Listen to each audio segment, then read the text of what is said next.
Your brain is lying to you, not occasionally, not sometimes, not only when you are tired or stressed or overwhelmed, every single day.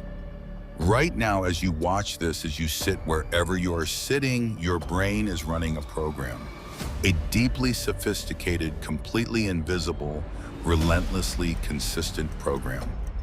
And the sole purpose of that program is to keep you exactly where you are, not where you want to be, not where you dream of being, not where you know deep down you are fully capable of being, exactly precisely where you are right now.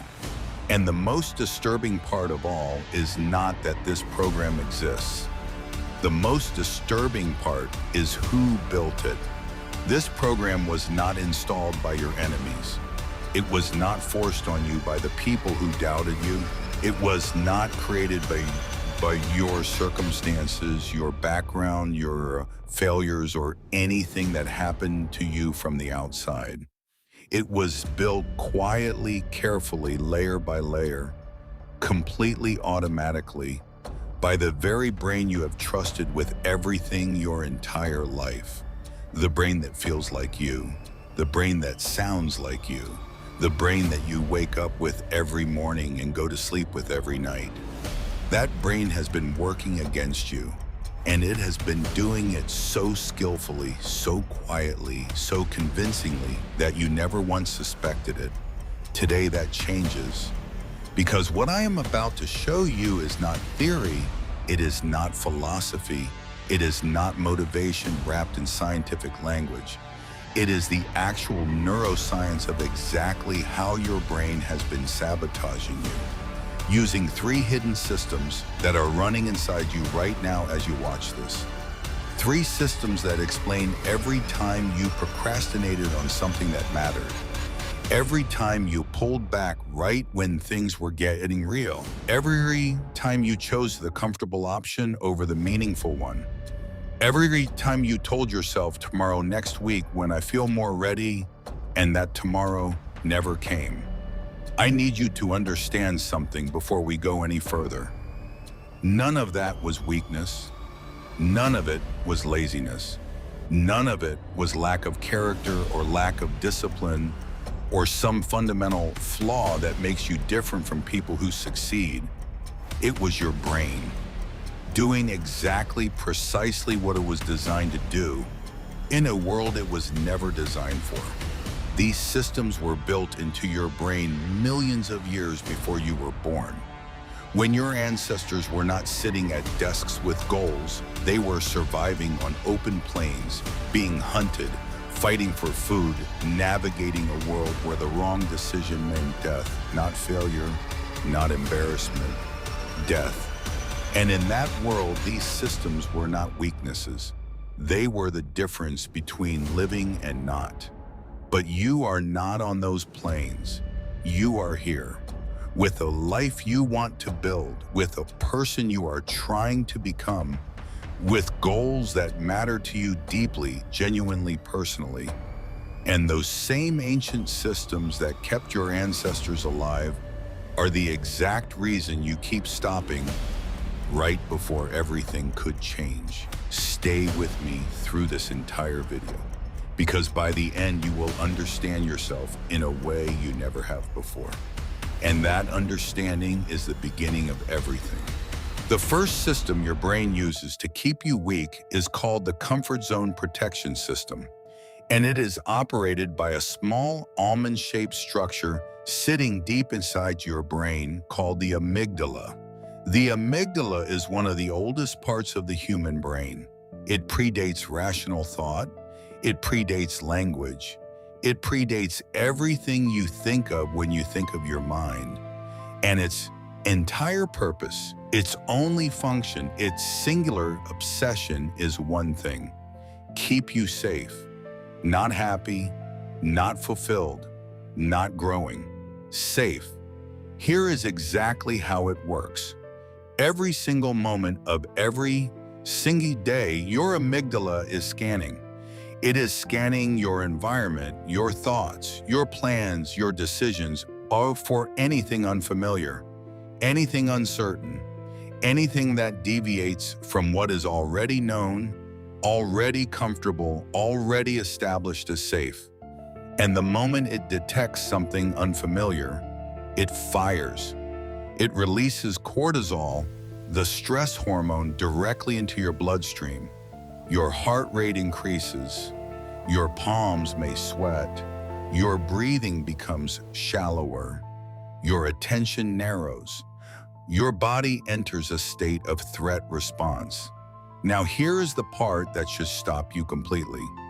The amygdala cannot tell the difference between a physical threat and a psychological one. It literally cannot distinguish between a predator chasing you and you opening a blank document to start the project that terrifies you. Between being physically attacked and sending the email that could change your career. Between running from danger and posting the video that makes you feel vulnerable and exposed. To the amygdala, all of these feel identical. All of them trigger the same alarm. All of them flood your body with the same cortisol, the same physical threat response, the same overwhelming signal that says, stop, retreat, return to what is safe, return to what is known. And what is safe to your brain? Whatever you have already done before. Whatever is familiar. Whatever requires no uncertainty. Your comfort zone is not a soft, warm place of peace and contentment. It is a neurological boundary enforced by chemical signals constructed by your own brain to prevent you from entering any territory it has not already mapped as safe. Think about the last time you were about to do something that mattered, something real, something that required courage. Think about what happened in your body and in the moments before you were going to do it. The resistance, the sudden awareness of every reason not to. The voice that said, maybe not today, maybe when you are more prepared, maybe when the timing is better. That was not wisdom speaking. That was not caution. That was not your intuition protecting you. That was cortisol. That was your amygdala doing its job perfectly in completely the wrong situation. Neuroscientist Joseph Ledoux spent decades mapping the amygdala's function. He described it as a quick and dirty processing system that prioritizes speed over accuracy. It does not stop to assess whether the threat is real. It does not evaluate whether the risk is actually dangerous. It simply fires immediately, automatically, and lets your body deal with the consequences. And here is what most people never realize: the amygdala gets stronger the more you listen to it. Every time you back down from something uncomfortable, every time you retreat to the familiar, every time you let that cortisol signal make your decision for you, the amygdala learns that this strategy works, and it fires faster, louder, earlier next time, until eventually you find yourself unable to begin almost anything that matters. Not because you are weak, but because you trained your brain without knowing to protect you from your own potential. The second system your brain uses to keep you weak is the dopamine trap. And in the world we are living in right now, in this specific moment in human history, this system is the most dangerous of the three. Let me explain dopamine properly, because almost everything you have heard about it is incomplete.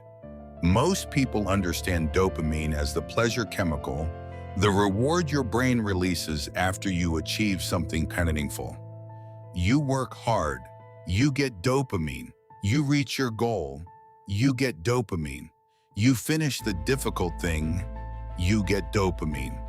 That understanding is partially correct and almost entirely misleading, because here is what the neuroscience actually shows. Dopamine is not primarily the reward chemical. Dopamine is the anticipation chemical. It is not released when you get what you want. It is released when your brain predicts that something rewarding is about to happen. The anticipation, not the achievement, is where the dopamine lives. Neuroscientist Wolfram Schultz conducted a landmark experiment that revealed this completely. He studied primates tracking their dopamine levels before and after reward, and what he discovered changed neuroscience permanently. The dopamine spike happened before the reward arrived, not after. It happened in the anticipation. And when the reward arrived as expected, dopamine levels actually dropped back to baseline. The brain had already moved on, searching for the next anticipation, the next prediction, the next hit. Now I want you to apply this to your daily life.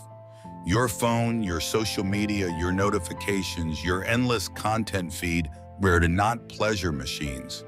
They are anticipation machines. Every buzz, every ping, every new post loading, every notification appearing. Each one creates a micro moment of anticipation. What is this? Who sent this? What happened? Is this interesting? And that anticipation releases dopamine instantly, effortlessly, endlessly. And your brain, the same brain that is supposed to be driving you toward your goals, toward your growth, toward the life you say you want, gets completely and utterly hijacked by this loop. Because the brain, always without exception, chooses the easier dopamine source.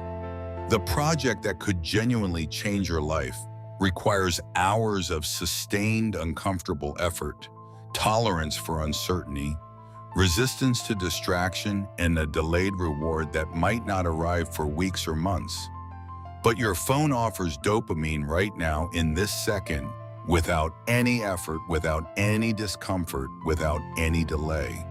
So your brain, without you consciously choosing, without you deliberately deciding, steers you toward the phone away from the project every single time. And you sit there wondering why you lack willpower, wondering why you cannot seem to focus, wondering why you keep choosing distraction over the things that actually matter to you. It is not willpower.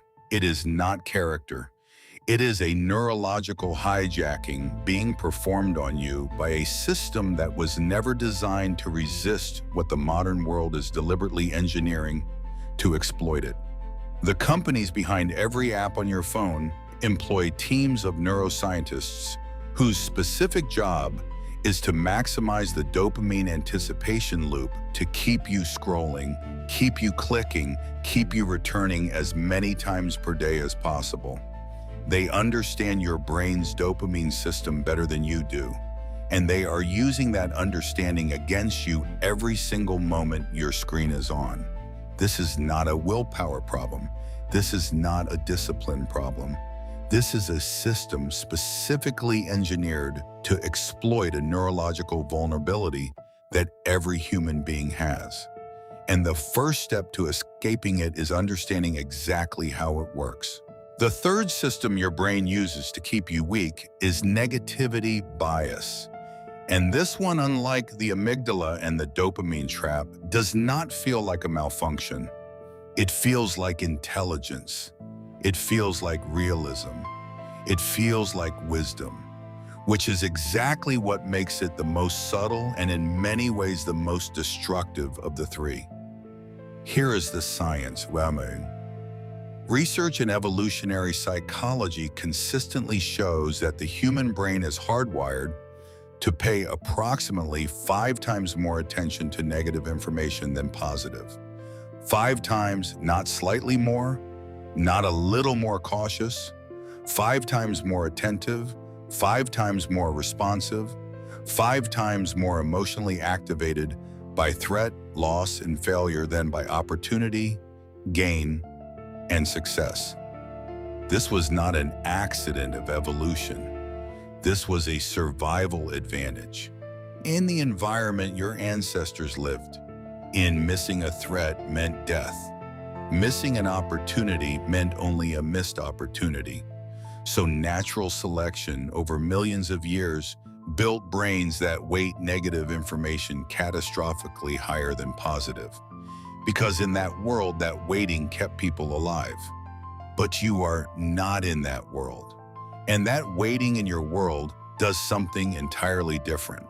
Every time you consider starting something new, every time you think about pursuing a goal, every time you contemplate making a meaningful change, your brain automatically and completely disproportionately floods your awareness with everything that could go wrong.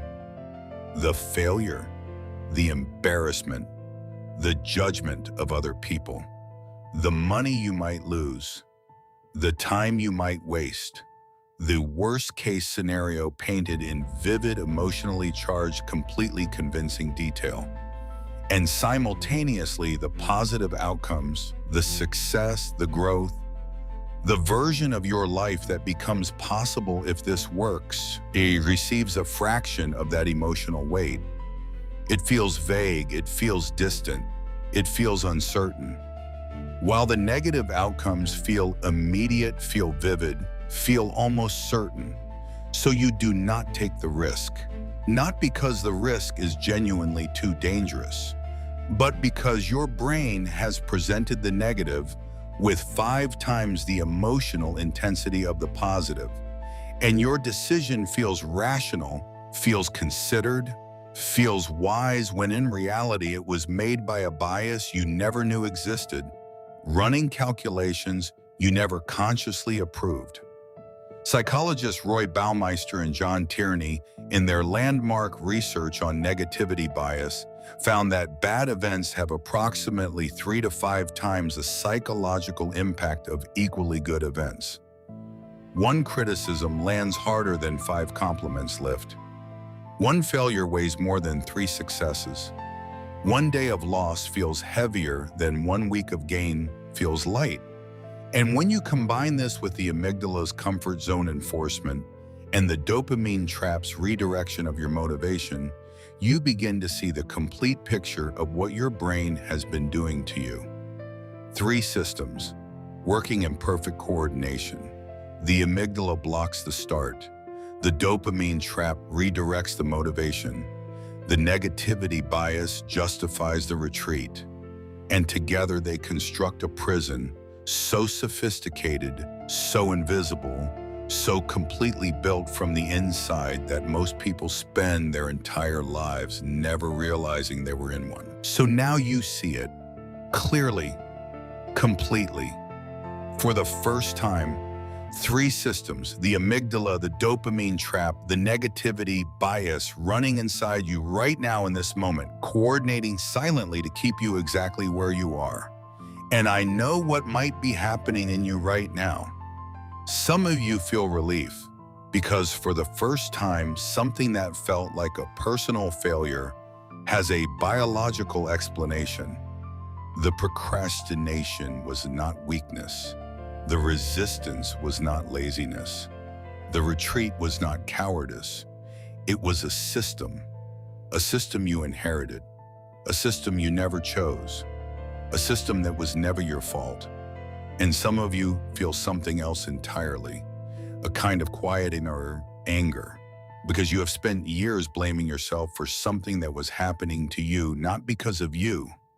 Years of self-criticism, years of wondering what was wrong with you, years of watching other people seem to move forward effortlessly while you felt stuck, and concluding that the difference was something fundamental about you rather than something neurological happening inside everyone. Both of those feelings are completely valid, and both of them lead to the same place, the question of what you do now. Here is the answer, and it is the most important thing this entire video has been building toward. Your brain is not fixed, not permanent, not a life sentence. The neuroscience is unambiguous on this. The human brain is neuroplastic. It physically, structurally, chemically changes based on what you repeatedly do, repeatedly think, repeatedly choose. This is not metaphor. This is not motivation. This is measurable, observable, documented biological fact. Every single time you feel the amygdala fire and you do the uncomfortable thing anyway, the amygdala's response weakens slightly. The neural pathway that connects unfamiliar action to threat response becomes slightly less reactive, and a new pathway connecting unfamiliar action to possibility begins to form. Every single time you feel the pull of the easy dopamine and you choose the difficult one instead, you begin rewiring your brain's reward architecture. The pathway to the phone weakens. The pathway to your work, your goals, your meaningful effort strengthens. And over time, sustained effort begins to feel more naturally rewarding than it ever did before. Every single time you catch the negativity bias name, acknowledge it and deliberately direct your attention toward the realistic, positive possibilities. You are building new neural pathways that weight opportunity more accurately against risk. This process is called neuroplasticity in action, and it is available to every human brain at every age in every circumstance without exception. But I need to be completely honest with you about what this process requires. It requires action, not understanding alone, not awareness alone, not watching videos about neuroscience alone. Action. Real uncomfortable taken before you feel ready, repeated consistently over a sustained period of time action. Because right now, as this video ends, your amygdala is already suggesting that this was interesting, but change is hard, and maybe you will think about it more tomorrow. Your dopamine system is already pulling you towards something easier, something more immediately rewarding. Your negativity bias is already building the case for why this specifically will not work for you. I need you to see that happening right now, in real time. And I need you to understand that the next decision you make in the next 60 seconds after this video ends is the most important decision you will make today. Not because of what you decide, but because every decision to act despite the system, every single one, is a vote for the brain you are building over the brain you inherited. The brain that has been secretly keeping you weak is the same brain that built every cathedral, every symphony, every scientific breakthrough, every extraordinary thing in the entire history of humanity. The same hardware, the same architecture, the same three systems that have been working against you have been working for every human being who ever achieved anything remarkable. The difference between the person who stays trapped and the person who breaks through is not the absence of these systems.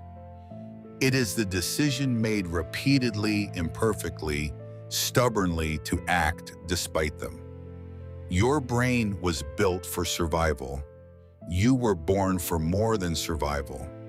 Now, go prove it.